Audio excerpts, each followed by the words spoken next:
We started realizing how many people there actually were in Wood County that didn't qualify for any kind of help, but still needed help. That there was the 20 for 21, so just 21 organizations or affiliates of the university donating at least 21 items. We have a nice working relationship with BGSU.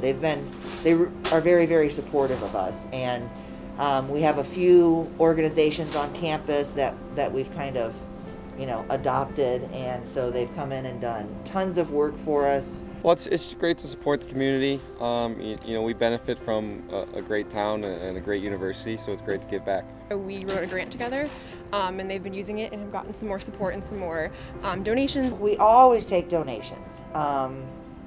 We're here 3 days a week, Monday, Wednesday, Friday, 5 to 6:30. That's always an easy time to catch us.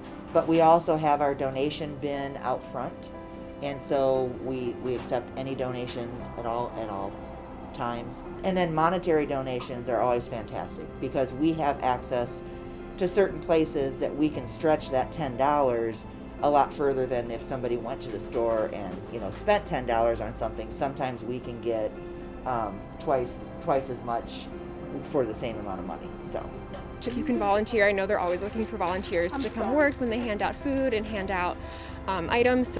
Unfortunately, everyone isn't afforded the same opportunity, so I feel as those who do have an abundance to give should give to others who can't help themselves and those who are less fortunate, especially during these times. the way that they really supported this, especially this year, has been just amazing.